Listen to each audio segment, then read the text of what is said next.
Mbuni ligi kuu. Mbuni ligi kuu. Mbuni ligi kuu. Mimi ndo mlezi wenu wa timu. Mlezi wa timu ya Mbuni, na Arusha tunahitaji kuwa na timu ya ligi kuu. Mkoa huu hauna timu ya ligi kuu kwa muda mrefu. Kwa hiyo mimi kama mkuu wa mkoa ninayependa michezo na najua mchango wa michezo katika uchumi. Najua Arusha tukipata ligi kuu, mkoa huu ni wa utalii. Watu watapata burudani baada ya kazi. Kwa hiyo miundombinu serikali yetu chini ya Dr. Samia inatengenezwa. Hata AFCON ya 2027 itafanyika Arusha. Uwanja mzuri wa kisasa CAF category 4 unaenda kukamilika mwakani.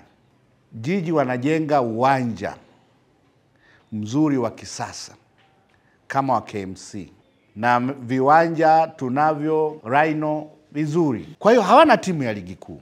Kwa hiyo nataka mimi na nyie na uongozi tuanze safari iliyoshindikana Arusha ya kuifanya Arusha iwe na timu ya ligi kuu.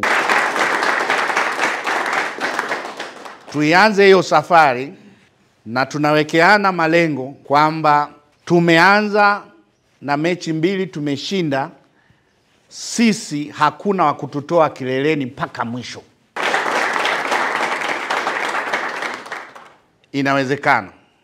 Mpira ni ajira. Mpira unachangia katika biashara.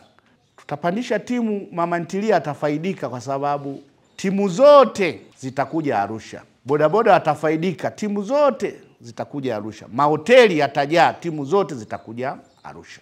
Lakini falsafa yetu ya kwanza tukitaka kupanda ligi kuu ni kushinda mechi zote za nyumbani.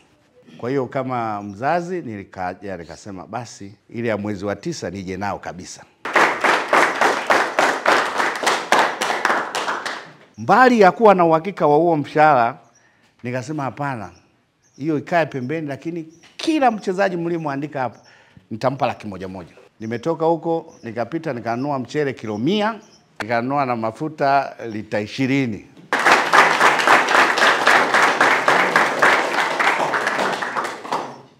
Kwa niaba ya Brigade Commander, viongozi na wachezaji wa timu ya Mbuni, napenda kuchukua fursa hii kukushukuru wewe kwanza kwa kukubali ombi letu la kuwa mlezi wa timu ya Mbuni FC.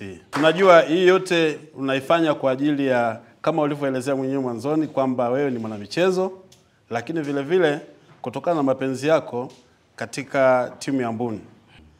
Sisi tukuahidi tu kwamba tutajitoa na kwamba tutashinda mechi zote kama vile ambavyo umeelekeza.